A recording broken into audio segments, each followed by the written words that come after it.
Alléluia, alléluia, alléluia. On bénit le nom du Seigneur pour tous ses bienfaits. Shalom, shalom à tous et à toutes. Soyez en tout cas les bienvenus. Merci de me recevoir chez vous. Prenons nos Bibles maintenant. Demandons à l'Esprit de Dieu de nous instruire, qu'il parle à notre cœur, que nos balbutiements viennent et qu'il se sert de ces balbutiements-là pour nous éclairer davantage. Au nom du Père, du Fils et du Saint-Esprit, Amen. Seigneur notre Père, nous t'offrons ce moment de partage. Sois avec nous. Comment faire une œuvre en dehors de l'Esprit? Cela est impossible. C'est pourquoi nous demandons à ton Esprit de venir et de nous conduire, de venir et de nous instruire, de venir et de nous éclairer. Qu'il éclaire nos cœurs, qu'il éclaire nos vies et qu'il nous convainc encore, Seigneur notre Dieu, de ta présence chaque jour au cœur de nos vies. Sois encore béni et merci encore pour cette nourriture spirituelle que tu nous donnes en cet après-midi. Sois élevé et l'honneur et la gloire te reviennent. Amen.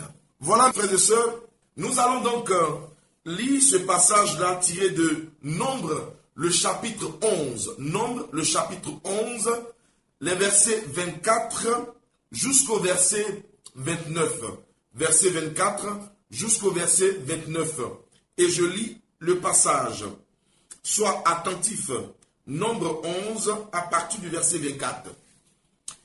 Moïse sortit et rapporta au peuple les paroles de l'Éternel. Il assembla 70 hommes, des anciens du peuple, et les plaça autour de la tente. L'Éternel descendit dans la nuée et parla à Moïse. Il prit de l'esprit qui était sur lui et le mit sur les 70 anciens. Et dès que l'esprit reposa sur eux, ils prophétisèrent, mais ils ne continuèrent pas. Le verset 26. Il eut deux hommes, l'un appelé Eldad et l'autre Médad, qui étaient restés dans le camp et sur lesquels l'esprit reposa, car ils étaient parmi les inscrits, quoiqu'ils ne fussent point allés à la tente, et ils prophétisèrent dans le camp. Un jeune homme courut l'annoncer à Moïse et dit, Eldad et Médad prophétisent dans le camp. Et Josué, fils de Nun, serviteur de Moïse, depuis sa jeunesse, prit la parole et dit à Moïse, Seigneur, empêche-les. Le verset 29, Moïse lui répondit, es-tu jaloux pour moi? Puisse tout le peuple de l'Éternel être composé de prophètes, et veuille l'Éternel mettre son esprit sur eux. Parole du Seigneur. Mes frères et sœurs, voilà donc une parole. Moïse conduisait donc le peuple d'Israël dans le désert.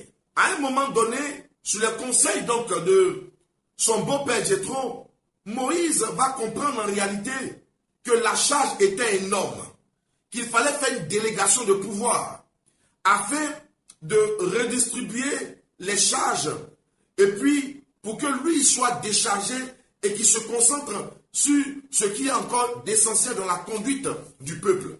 Alors, en concertation avec le Seigneur, Dieu va ordonner à Moïse d'appeler les anciens pour se mettre autour de la tente, n'est-ce pas? Et Dieu va donc opérer quelque chose d'extraordinaire. Moïse va convoquer ses anciens autour de la tente.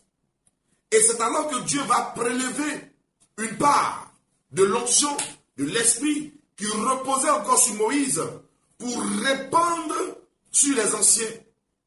Ces derniers vont commencer à prophétiser et puis ils s'arrêtaient là. Mais il y avait parmi les anciens deux personnes, Eldad et Médad, qui étaient restés dans le camp. Ils n'étaient pas venus à la tente, mais ils étaient restés dans le camp. Mais ils avaient été enregistrés parmi ceux qui devaient venir devant la tente. Mais ils n'ont pas pu venir. Cependant, l'Esprit de Dieu qui a été relâché sur les anciens les a rejoints dans le camp. Et ils se sont mis à prophétiser. Et il y a un jeune homme du camp est venu voir Moïse tout en courant pour lui dire, Eldad et Médad sont en train de prophétiser. C'est alors que va entrer en scène celui dont je vais te parler aujourd'hui. Il s'appelle Josué. Josué, serviteur de Moïse, depuis sa jeunesse, depuis qu'il est enfant, depuis qu'il est jeune, il servait au pied de Moïse. C'était l'auxiliaire de Moïse. Josué va prendre la parole et dire à Moïse, mais maître, empêche-les de prophétiser, empêche-les de le faire. Et Moïse va dire, mais es-tu jaloux pour moi? Tout mon désir, c'est que nous puissions avoir un peuple de Dieu, n'est-ce pas, une cohorte de prophètes, des prophètes qui composent donc l'assemblée du peuple de Dieu. C'est là mon désir. Et si Dieu le veuille, oui, qu'il répande son esprit sur tout cela. Voyez-vous, Moïse pose une question essentielle. Il demande à Josué, es-tu jaloux pour moi? Frère, c'est une question qui nous amène à réfléchir sur ce qui a pu se produire dans le cœur de Josué. Depuis sa jeunesse, il sait Dieu. Depuis qu'il est enfant, il sert auprès de Moïse. Et si Moïse parle de « es-tu jaloux pour moi ?» cela voudrait dire qu'il y a un objet qui a suscité la convoitise dans le cœur de quelqu'un qui s'appelle Josué. Et ce Josué a vu que des gens possédaient quelque chose que lui, logiquement, devait avoir. Josué a vu des gens prophétiser qui, logiquement, normalement, n'ont pas suivi Moïse, n'ont pas été au pied de Moïse. On ne les a pas vus gêner, on ne les a pas vus prier, on ne les a pas vus faire tout ça. Et puis un beau matin, Dieu les convoque et Dieu déverse l'onction sur leur vie. Et ils se mettent à prophétiser, à faire des choses extraordinaires que Josué lui-même, depuis son service auprès de Moïse, n'a jamais pu faire. Alors, première des réactions, il dit à Moïse, mais empêche-les de prophétiser. Empêche-les de prophétiser. Ce qu'ils font là n'est pas bon, c'est pas normal qu'ils prophétisent. Moïse lui dit, t'inquiète, ne sois pas jaloux pour moi. Cet après-midi, je viens te dire, ne t'inquiète pas, ne t'inquiète pas. Ne sois pas jaloux des gens qui avancent. Ne sois pas jaloux des gens qui progressent. Car ton Dieu te repositionnera. Ne sois pas jaloux. Il n'y a rien de jalousie. Il n'y a rien dedans. Bizarrement, on a conformé nos vies à la manière de vivre des autres. Nous voulons calquer notre vie sur la manière de vivre des autres. Cela ne nous arrangera pas, frère. Josué a pu se dire, mais depuis je suis un Moïse, je n'ai jamais... Ceux-là, ils sont qui pour prophétiser? D'où viennent-ils pour prophétiser? Les anciens qui n'ont pas connu moi mon parcours spirituel. Ils n'ont pas connu mon parcours spirituel. Je suis vieux qu'eux spirituellement. Mais normalement, c'est moi qui devais prophétiser parce qu'après Moïse, c'est moi qui suis. Je suis son auxiliaire. Quand même, après tout. Tout comme beaucoup d'entre nous disent, mais on a été à l'école ensemble. Ceux-là, ils ne valaient rien à l'école. Qu'est-ce qu'ils ont fait? Ils n'avaient pas de bons résultats, ils n'ont pas eu de bons diplômes. Mais pourquoi c'est eux qui sont à la tête? Pourquoi eux réussissent? Pourquoi ils prospèrent? Et puis nous, on est là, on ne fait rien. Mais Seigneur, je ne comprends pas. Empêche-les de réussir pour que nous, on réussisse. J'ai dit, Moïse dit, es-tu jaloux pour moi? Es-tu jaloux pour moi? Ne t'inquiète. Toi aussi, Dieu te repositionnera. Frère, voici une vérité que tu dois comprendre. Nous n'avons pas à nous morfondre, à gendre, à nous plaindre, parce que les autres avancent, parce que les autres font des choses différentes de nous, de ce que nous faisons, parce que les gens apprécient ce que les autres font. Nous n'avons pas à nous plaindre de ça, frère. Il n'y a rien dedans. Est-ce que nous avons pris la peine de regarder ce que Dieu a mis en nous et ce que Dieu a déposé en nous, le potentiel de Dieu que nous avons, ce dépôt divin que nous avons, que Dieu veut déployer? Est-ce que nous avons pris la peine de contempler ça? Mais malheureusement, cette parole encore du Seigneur, oui, est encore d'actualité pour nous. Oui, je dis malheureusement parce que ça ne nous arrange pas. Tu vois la paille qui est dans l'œil de l'autre, sans voir même la poutre qui est dans ton œil. Qu'est-ce qui prouve que ce qu'ils font là, c'est supérieur à ce que Dieu t'a donné? Rien. Tu ne mesures même pas la bonté. Tu ne mesures même pas la gloire que Dieu a mis en toi. Mais toi, tu préfères te contenter et de jalouser, de désirer, de convoiter les miettes que les gens sont en train de manifester maintenant. Tu comprends? Il n'y a rien dans jalousie. Apprends à mettre ta foi en Dieu et à ne regarder qu'à ce que Dieu a mis en toi. En somme, quand Moïse, le vieux père, parle à son serviteur, son auxiliaire Josué, il disait, en réalité, mon enfant, tu n'as pas à t'inquiéter. Il ne faut pas t'inquiéter. Même si ça fait combien d'années tu es avec moi, tu ne prophétises pas, tu ne donnes pas des paroles de ci, tu ne fais pas ceci. Même ça fait des années que tu es avec moi, mon enfant, reste tranquille. Reste tranquille. Même ça fait des années que, jusque-là, tu traînes une maladie, tu traînes une situation confuse qui, jusque-là, attire la honte, l'humiliation dans ta vie. Tu ne t'en sors même pas. Moïse est en train de dire à Josué, Josué, reste tranquille, ne t'inquiète pas. Le moment vient où Dieu t'élèvera. Le moment vient où Dieu te repositionnera. Tu comprends? Non, ne t'inquiète pas. Ne va pas voir la manifestation de la bonté de Dieu dans la vie de l'autre et te dire que Dieu, il est venu pour les autres et non pas pour toi. Non. Dieu a sa manière d'agir dans chacune de nos vies et selon son plan, selon son dessein bien établi dans nos vies. Ce que Dieu déploie dans la vie de l'autre, parce que nous sommes des êtres parfaitement, Seigneur, voulus par Dieu. Et sur chacune de nos vies, il y a un plan parfaitement spécifique de Dieu dans chacune de nos vies. Au point où ce que Dieu accomplit pour l'autre, Dieu n'est pas obligé de l'accomplir pour moi. Parce que dans ma vie, il y a quelque chose de particulier. Il y a une percée particulière. Il y a une élévation particulière qui est rattachée à ma vie et non à la vie des autres. Pour que moi aussi, je puisse atteindre le sommet. La position de gloire. Est-ce que tu comprends ça un peu? Et donc Josué pensait qu'il avait tout perdu. Josué pensait qu'il avait travaillé pour rien. Josué pensait qu'il s'était sacrifié pour Dieu pour rien. Il avait sacrifié sa jeunesse pour Dieu pour rien. Il pensait qu'il avait perdu inutilement son temps auprès de Moïse pour rien. Vous comprenez? Voilà. Alors c'était la situation première de Josué. C'était la situation première de Josué. Écoutez bien. Et je vais parler à tous ceux et celles qui veulent grandir dans les percées de Dieu, qui veulent atteindre des lieux inaccessibles, qui veulent atteindre la position de gloire et la maintenir. Je vais parler à certaines personnes. Écoutez bien. Josué, on sait qui est Josué. Il avait commencé, mais il avait cru qu'il était en arrière. Il avait cru qu'il avait tout perdu. Parce qu'en réalité, il pensait, et dans la logique humaine, si Dieu devait venir parler à des gens, si Dieu devait venir répandre son esprit sur des gens, c'est sur Josué d'abord. C'est lui qui est tout le temps le maître. C'est lui qui était tout le temps dans la présence de Moïse. Écoutez bien, Exode le chapitre 33. Exode 33. Exode chapitre 33, verset 11. J'aime bien ce chapitre-là. J'aime bien ce chapitre, sinon ce passage, cette référence. Je l'aime particulièrement. Quand je lis cette référence, oh, il y a quelque chose qui monte dans mon cœur et qui m'invite à aller à la rencontre du Seigneur. Aller à la rencontre du Seigneur, il n'y a que lui seul que nous devons contempler. Et je voudrais que tu marques bien cette référence dans ton calepin. Marque bien cette référence. Exode 33, verset 11. Écoute bien. L'Éternel parlait à Moïse, face à face. Il parle à Moïse, comme un homme parle à son ami. Puis Moïse retournait au camp. Quand Moïse venait dans la tente, Dieu parlait à Moïse face à face, comme je te parle. Dieu lui parle.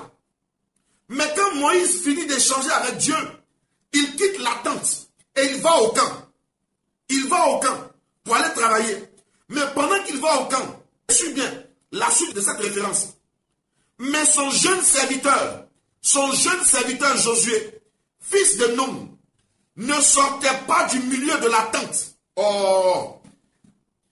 Son jeune serviteur Josué, fils de Nun, il ne sortait pas du milieu de la tente. Lui, il était au milieu de la tente. Il ne sortait pas du milieu de la tente. Écoute bien, hein? Quand tu lis les passages, il faut bien faire attention à ce que la Bible dit, à ce que Dieu dit. Le jeune Josué ne sortait pas de la tente. Il se trouvait au milieu de la tente. J'ai dit, il faut que tu te trouves au milieu de la tente pour adorer Dieu. C'est-à-dire, tes temps de présence dans l'adoration au Saint-Sacrement, tes temps de présence dans la célébration eucharistique, ta présence auprès de Papa Yahweh, au cours de la prière eucharistique, frère, c'est des moments où Dieu nous comble abondamment. Mais malheureusement, nous n'avons pas les yeux spirituels pour voir ce que Dieu dépose en nous. Et nous avons l'impression que nous sommes défavorisés par rapport à ceux qui sont autour de la tente. Les anciens, ils n'étaient pas au milieu de la tente quand ils ont reçu l'Esprit. Ils étaient autour de la tente. Et pourtant, Josué, lui, il passait le clair de son temps, toute sa jeunesse, dans la tente et au milieu de la tente, pour contempler Dieu. Pour contempler Dieu. Savez-vous, si nous voulons aller loin, si nous voulons gagner donc en maturité, si nous voulons atteindre des lieux inaccessibles, si nous voulons atteindre la position de gloire en Dieu, il nous faut commencer donc à prendre du temps dans la présence de Dieu. Il nous faut commencer à prendre plaisir à rencontrer Dieu à travers les adorations. Mieux, aller voir, rencontrer Jésus Eucharistie, présent dans le Saint-Sacrement de l'autel. Il y a des chapelles d'adoration partout sur nos paroisses. Dieu nous donne l'occasion de venir à sa rencontre, de venir au milieu du temple et de le contempler. Beaucoup de chrétiens désirent l'élévation, le succès, mais ils n'aiment pas la présence de Dieu. En dehors de la présence de Dieu, il n'y a pas de présence qui peut nous faire du bien. Vous savez ce qu'on appelle la gloire de Dieu? La gloire de Dieu, c'est la présence de Dieu. Quand Dieu est présent dans ta vie, quand Dieu est présent autour de toi, tout ce que tu entreprends est donc touché par Dieu, à une marque céleste, à une marque de l'Esprit. Tout ce que tu entreprends connaît donc une touche particulière de l'Esprit de Dieu qui te donne d'avoir une longueur d'avance. C'est pourquoi il te faut désirer la présence de Dieu. Malheureusement, des gens disent qu'on n'a pas le temps. On court après le temps. On va vaquer à des occupations des choses terrestres et on délaisse les choses spirituelles. Et pourtant, si tu savais que ces choses spirituelles être dans la présence de Dieu, qui paraît être une perte de temps pour les hommes de ce monde, mais c'est un gain en toute situation, en toute circonstance. C'est un gain. Demeurer dans la présence de Dieu n'est pas une perte de temps. Demeurer dans la présence de Dieu pour l'adorer n'est pas une perte de temps. C'est bien au contraire le moment favorable où Dieu nous charge, où Dieu nous prépare. Parce que quand nous allons commencer les choses, entamer nos entreprises, entamer notre travail, ce sera comme un ressort qui se détend. Dieu nous projette, il nous projette au sommet. Mais pour que ce ressort-là soit prié, fortement prié, il faut nécessairement que nous prenions du temps dans la présence de Dieu. C'est l'un des critères essentiels pour être repositionné. Vous comprenez un peu? Voici ce que Josué n'avait pas compris. Il n'avait pas compris que Moïse le préparait à être à la tête. Moïse le préparait à être dans une position de gloire. Il ne comprenait pas ça. Lui, il avait la meilleure position. Il était au milieu du temple et il adorait Dieu. Pendant ce temps, il enviait ceux qui étaient autour du temple, qui avaient reçu l'Esprit. Il y a des gens que vous allez voir autour là, autour de vous. Il y a des gens que vous allez voir. Ils semblent vivre une vie de succès. Ils semblent vivre une vie de réussite. Allez voir leur vie. Est-ce que vous connaissez la source de leur richesse? Est-ce que vous connaissez véritablement ce qu'ils vivent? Il y a des gens qui vous montrent l'apparence de leur vie. Ils vous montrent une vie apparente, mais en profondeur, c'est des gens qui sont malheureux. Mais ils veulent te faire croire que tout va bien chez eux. Et toi, sans le savoir, sans le discernement, tu les envies. À cause de ça, tu fais palabre avec ton Dieu. À cause de ça, tu fais palabre avec Dieu. C'est des si fâchés comme toi. Ne te prie plus. Parce que tu bénis les autres, mais tu ne me bénis pas. Les autres qui te demandent qu'ils sont bénis, va bien leur demander. Ils t'ont dit qu'ils sont bénis. Est-ce qu'ils t'ont dit qu'ils sont bénis? Toi, tu n'as fait que voir ce que tes yeux de chair t'ont demandé de voir. Écoute, Josué a vu ce que ses yeux de chair ont demandé de voir. Et puis il dit, empêche-les de prophétiser. Normalement, c'est moi qui dois prophétiser. Moïse lui dit, mon petit, ne t'inquiète pas. Mon frère, ma soeur, ne t'inquiète pas. Ton tour arrive. Dieu va te repositionner. Écoute-moi. Il y a eu un moment donné, en Nombre, le chapitre 27. Voici ce que la Bible déclare. Nombre, chapitre 27, verset 18 à 23. Écoute bien, et je lis pour toi. L'Éternel dit à Moïse, prends Josué, le fils de Nun, homme en qui réside l'Esprit et tu poseras ta main sur lui. Regarde, au temps des anciens, là, Dieu a dit, envoie 70 anciens. C'est 70 on a pris. Mais quand le temps de Josué est venu, où sont passés les 70 là? Dieu dit, prends Josué. Il a été le seul parmi le peuple à être choisi par Dieu. Prends Josué. Oh, quand tu laisses l'Esprit de Dieu, tu prends du temps dans la présence de Dieu, Dieu finit par te choisir au milieu de plusieurs. Dieu finit par te prendre. C'est-à-dire, il finit par t'élire. On appelle ça l'élection, par t'élire au milieu de plusieurs. Vous comprenez? Ce n'est même pas lié à ton intelligence, ni lié à tes aptitudes, mais c'est lié à la présence que tu as passée en Dieu, ta présence en Dieu, qui au fur et à mesure a traité ta vie pour te rendre agréable et disposé au service de Dieu. Alors, parmi toute cette nation, Dieu voit quelqu'un qui s'appelle Josué et il dit à Moïse, prends Josué.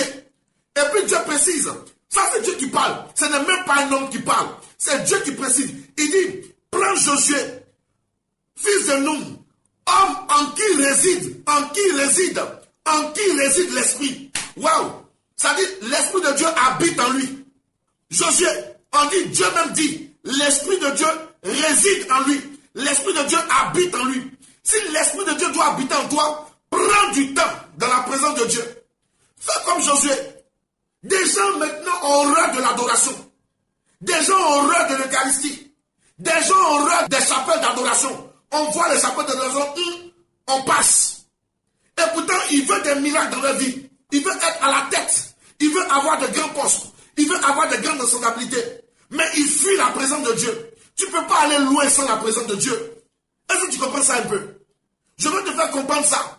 Quand tu passes ton temps à critiquer, à médire, à diffamer des gens, tu peux prendre 1 heure, 2 heures de temps, 3 heures même, à t'asseoir sur le banc des menteurs, des moqueurs. Et puis, tu as à peine 1 minute à prendre dans la présence de Dieu. Tu penses que c'est un critiquant que tu vas avoir promotion? Tu penses que c'est un diffamant des gens que tu vas avoir promotion dans ton travail? Tu penses que c'est en partant parler, critiquer les autres, là, tes collègues, là, que tu vas avoir une promotion? Pas du tout.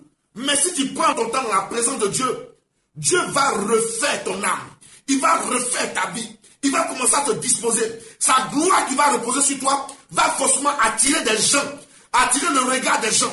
Ils vont voir en toi celui qui est capable de répondre aux problèmes présents.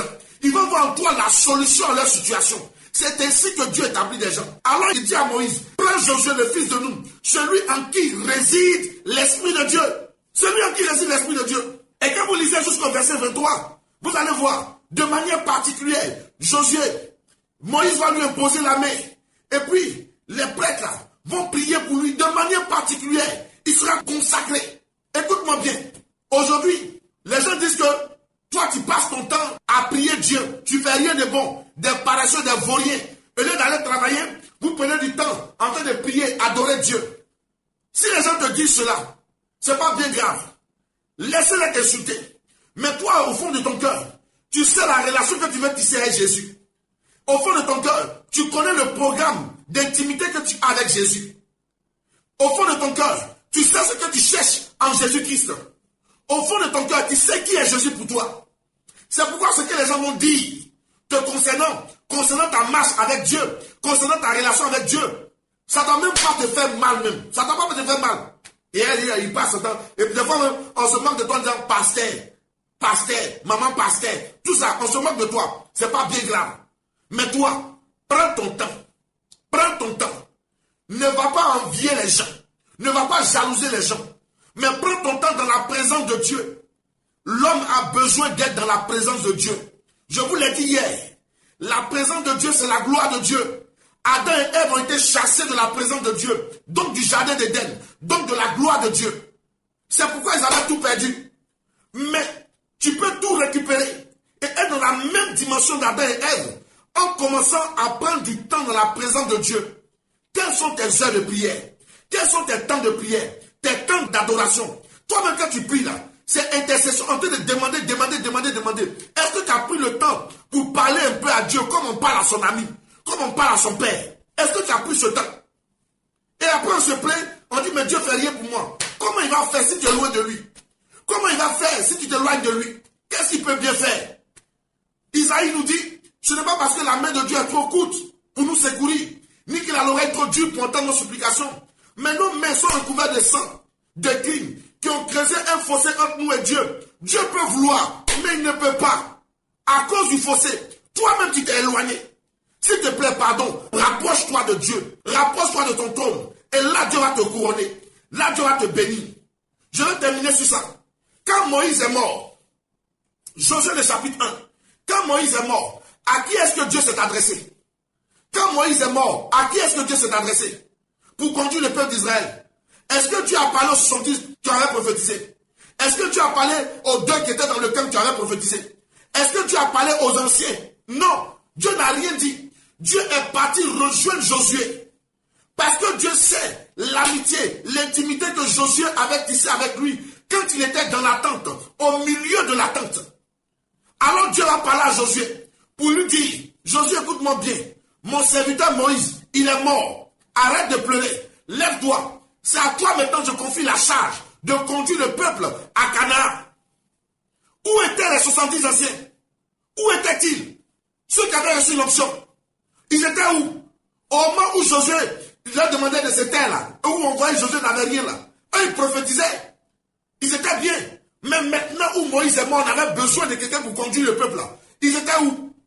Ceux que tu vois actuellement, qui sont en train de briller de mille feux, on a l'impression qu'ils ont réussi. Ils veulent te faire croire que la vie là, tout tourne autour de l'argent, autour des biens matériels. Ils te montrent leur voiture, ils te montrent leur maison, ils te montrent leurs possessions. Et tes yeux brillent. À cause de ça, tu les envies. Et même tu tombes jaloux d'eux. Demain là, quand Dieu aura besoin de toi, et que Dieu va te saisir pour un poste élevé là, tu vas te poser la question, mais c'est moi que Dieu a choisi.